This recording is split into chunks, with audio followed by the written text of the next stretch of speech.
6월 5일 수요일 사도행전 16장 16절로 40절 주 예수를 믿으라입니다.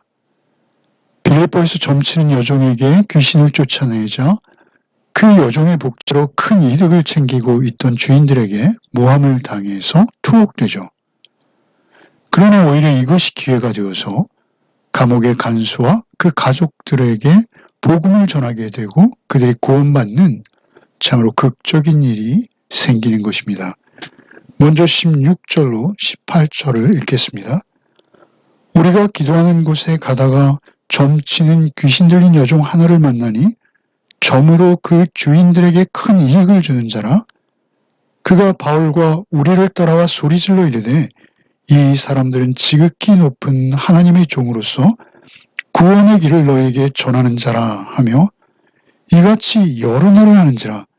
바울이 심히 괴로워하여 돌이켜 그 귀신에게 이르되 예수 그리스도의 이름으로 내가 네게 명하노니 그에게서 나오라 하니 귀신이 즉시 나오니라. 빌립보에는 귀신이 주는 초자연적인 능력으로 사람들에게 기륭 화복과 미래를 예언하는 것으로 많은 수익을 내는 여인이 있었습니다. 그런데 그 주인이 단수가 아닌 복수로 16절과 19절에 기록되어 있어요. 주인들. 구체적으로 누구인지는 알 수 없으나 경제적으로, 정치적으로 빌립보의 영향력을 행사하는 여러 명의 주인들이 그 막대한 수익을 나누고 있었을 것이다 라고 여겨지는 상황이죠. 주인들에게는 많은 수익을 안겨주었으나 그녀 자신은 악한 귀신에게 사로잡혀 그 영혼이 편할 날이 하루도 없는 그러한 지경이었을 것입니다.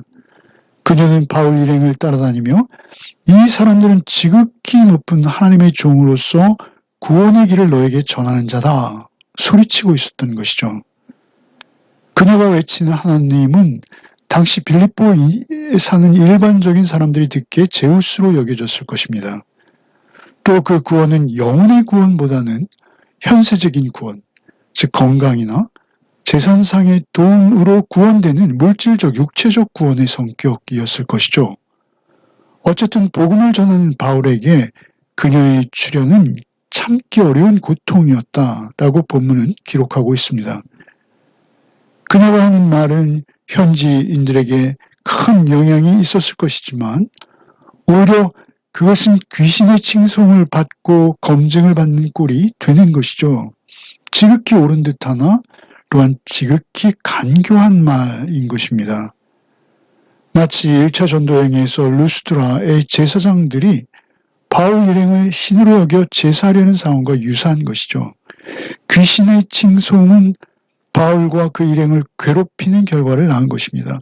죄로부터의 구원, 그리고 영원한 생명의 복음이 오히려 훼손되어지고 왜곡될 수도 있는, 그래서 그녀를 그대로 방치할 수 없게 되온 것이죠.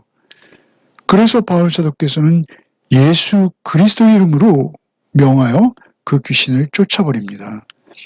바울 자신의 힘이나 능력이 아니라 바울 자신이 믿고 따르며 온전히 그리스도 안에서 살아가는 자로서 그 이름의 능력을 의지해서 힘입어 귀신이 쫓겨가도록 선포한 것이죠. 예수 그리스도의 이름, 그 이름 자체에 능력과 권위가 있어서 그 이름 앞에 쫓겨나며 굴복할 수 없다, 굴복할 수밖에 없다라는 것을 사도께서 너무 잘 아시는 것이죠. 귀신들은 영적 존재입니다. 사람들은 알아보지 못하는 예수 그리스도의 정체를 그는 알고 있습니다. 사도께서 그렇게 선언하실 때 귀신들은 즉시 반응하여 나갈 수밖에 없는 것이죠. 그 이름의 권세를 깨닫게 하는 것입니다.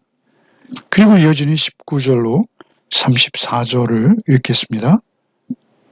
여종의 주인들은 자기의 수에게 소망이 끊어진 것을 보고 바울과 실라를 붙잡아 장터로 관리들에게 끌고 갔다가 상관들 앞에 데리고 와서 말하되 이 사람들이 유대인인데 우리 성을 심히 요란하게 하여 로마 사람인 우리가 받지도 못하고 행하지도 못할 풍속을 전한다 하거늘 무리가 일제히 일어나 고발하니 상관들이 옷을 찢어벗기고 매로 치라하여 많이 친 후에 옥에 가두고 간수에게 명하여 든든히 지키라 하니 그가 이러한 명을 받아 그들을 깊은 옥에 가두고 그 발을 착고에 든든히 채웠더니 한밤중에 바울과 실라가 기도하고 하나님을 찬송하며 죄수들이 듣더라.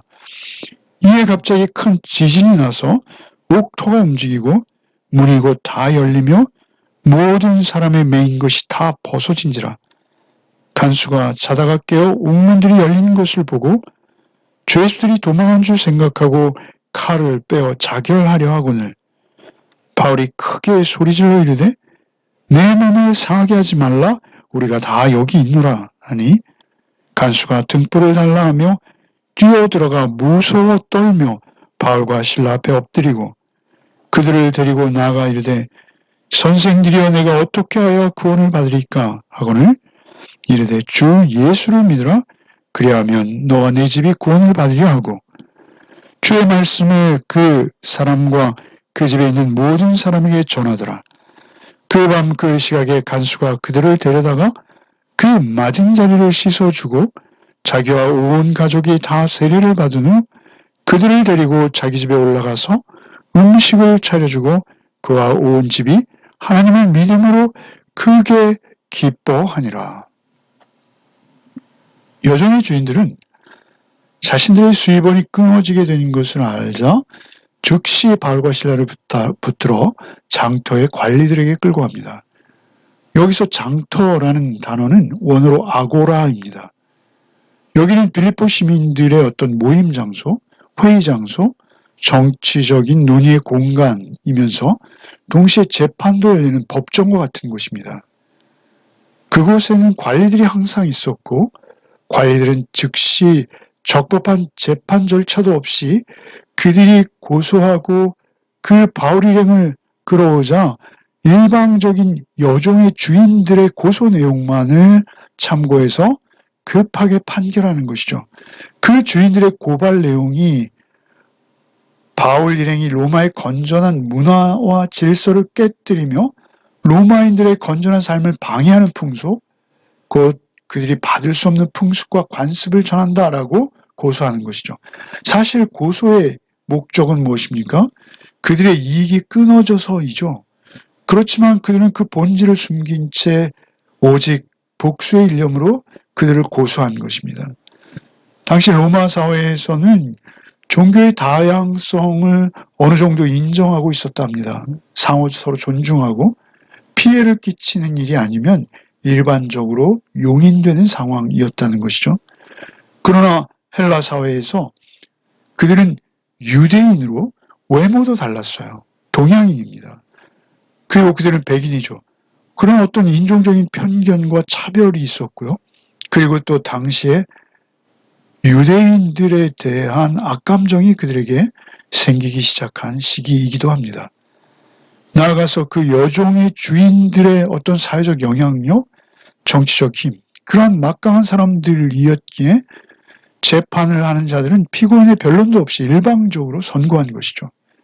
옷 찢김, 옷 벗김을 당하고 매로 맞는 것, 그리고 옥에 감금당하는 것, 정말 옷이 찢겨나가고 매질당하는 것은 대단한 모욕인 것이죠.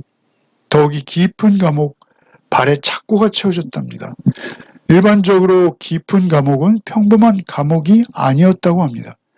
더욱이 발에 착고가 채웠다면 몹시 불편한 자세로 밤을 지새워야 하는 것이죠. 어둠이 찾아오자 그 한 줄기 빛도 없는 깊은 감옥에서 그들은 찬송과 기도를 드리기 시작한 것입니다.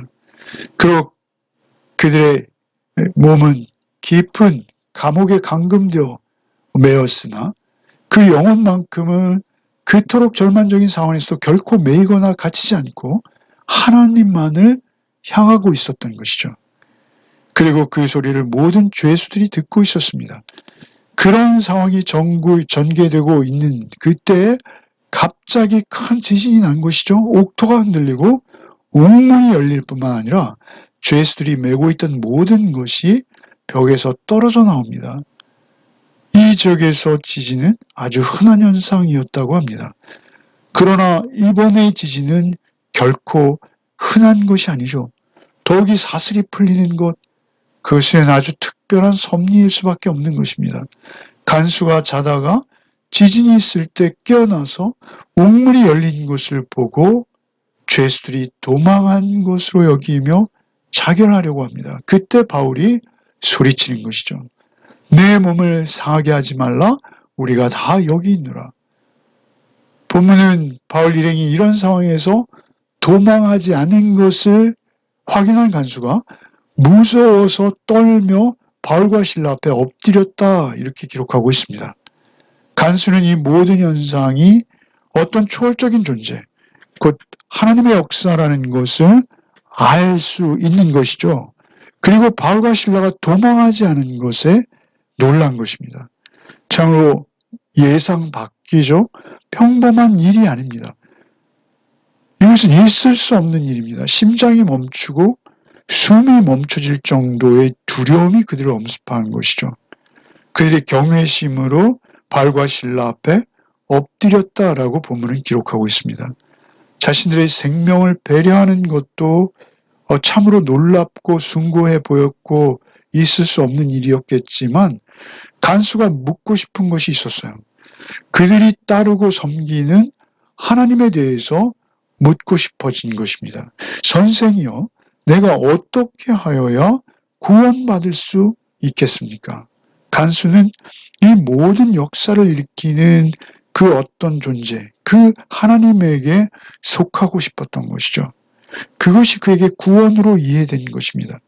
결코 이 모든 것의 원인되는 그러한 분과 대립하거나 그대로 헤어지고 싶지 않았던 것이죠. 그는 나가서 그가 요구한 구원은 그저 자신의 육체적 구원을 소망하는 것이 아닙니다. 죽음 앞에 이미 서보았죠.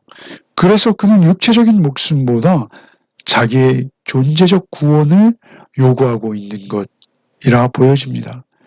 자신이 죄수의 탈옥으로 인해서 로마의 간수로 불명예와 수치, 그리고 감독들에게 어차피 죽어야 할 것을 알고 자결하려고 했던 그가 자신의 생명을 보호하기 위해서 그 자리를 벗어나지 않고 자신의 자결을 만료하는, 막아준 이들에 대해서, 또한 그들이 계속 주장하고 밤에도 찬양하고 기도하던 그 대상, 그 섬기고 있는 하나님께 대한 경외심으로 그 두려움이 변한 것이죠. 결국 하나님 앞에 엎드려 떨고 있는 것과 동일한 것입니다. 그리고 이제 물은 것이죠. 도대체 자신은 로마의 간수로서 생명을 다해서 충성하고 있지만 그러나 이토록 냉엄하고 살벌한 세상에 살고 있음에도 불구하고 자신의 생명마저 소중히 여겨주는 그런 인격, 그들이 섬기는 하나님께 자신도 속해서 구원받기를 원한 것입니다. 바울 사도께서는 간단하게 대답하시죠. 주 예수를 믿으라.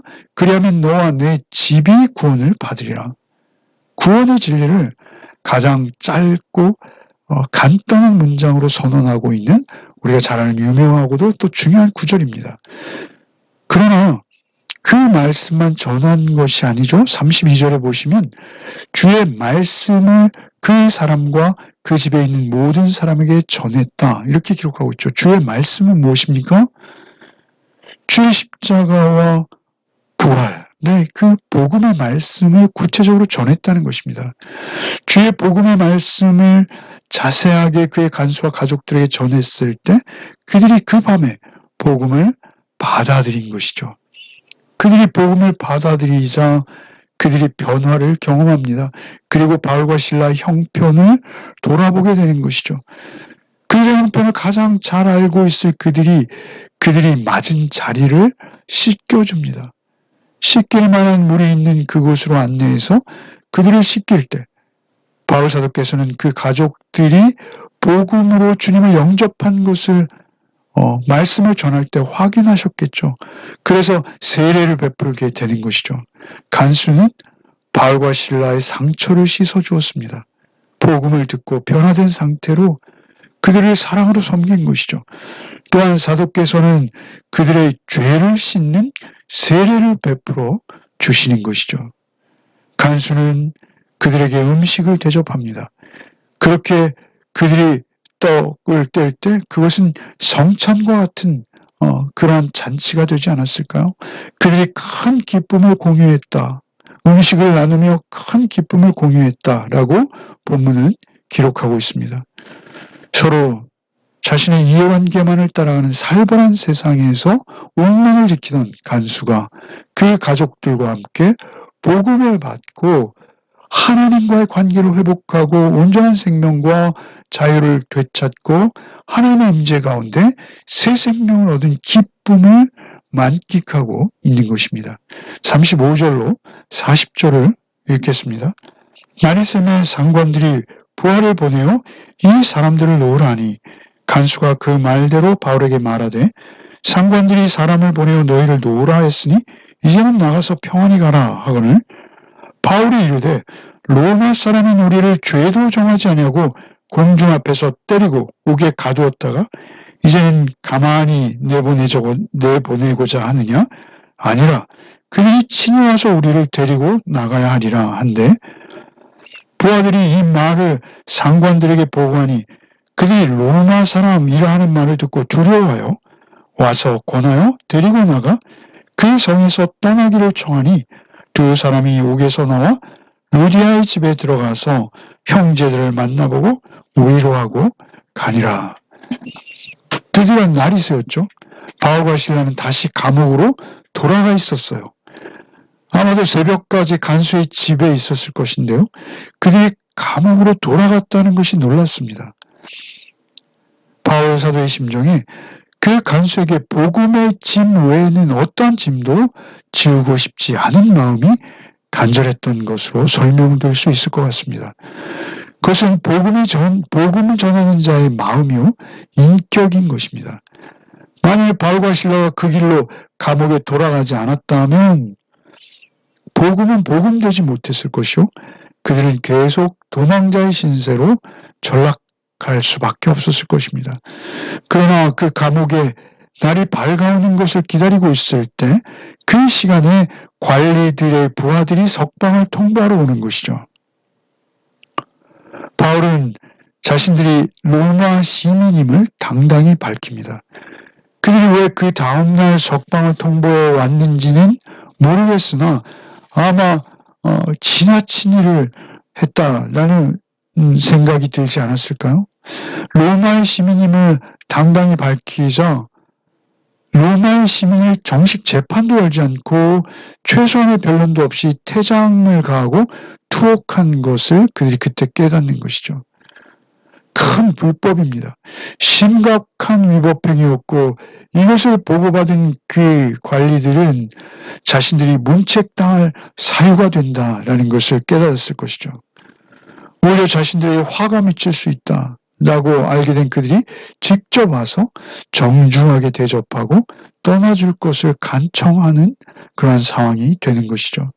사도께서는 굳이 로마 시민권인 것을 밝히는 것이죠. 왜 그렇습니까? 복음을 위해서입니다. 또한 뒤에 남겨두고 올 교회를 위한 배려였던 것이죠. 사도의 이름은 빌립보를 떠나기 전에 루디아의 집에 들려 그들을 위로하고 떠납니다. 루디아의 집은 빌립보에 세워진 빌립보 최초의 가정교회였던 것이죠. 자주장사 루디아, 그리고 간수, 그리고 그 집 식구들, 그리고 탐욕스러운 주인들에게 귀신 들린 채 이용당했던 그 이름 모를 소녀, 그도 아마 자유를 얻어서 빌립보 교회에 속하게 되었을 것이라고 봅니다. 그 외의 이름 모를 성도들, 그들을 위로하고 격려하며 그 믿음에 굳게 서 있을 것을 당부하는 것이죠. 참으로 민족적으로, 사회적으로, 정신적으로, 또 문화적으로 너무도 다양한 사람들이지만 한 복음, 한 성령 안에서 이제 공동체를 이루게 된 것입니다. 바울의 공개적인 석방, 그리고 루디아의 집을 방문한 것, 그리고 지역 사람들이 이 모든 것을 목격한 것, 이것은 바울의 배려와 하나님의 역사 가운데 일어나는 일들이죠. 빌립보 관리들은 이제 더욱 신중하게 그리스도인과 교회를 대우할 수밖에 없는 상황이 되어졌던 것입니다. 기도하겠습니다. 주님, 어떠한 조건 속에서도 어떠한 상황 속에서도 생명의 통로가 되고자 복음을 전하셨던 사도의 모습을 묵상합니다. 오늘 하루도 우리가 우리의 작은 이해관계 속에서 손해와 이익을 계산하는 자가 아니라 오직 생명의 복음을 살아내는 하루를 살게 하여 주시옵소서. 주의 사랑을 흘려 보내며 복음 전하는 하루를 성령의 의지에서 살게 하여 주시옵소서. 예수 그리스도 이름 받들어 기도하옵나이다. 아멘.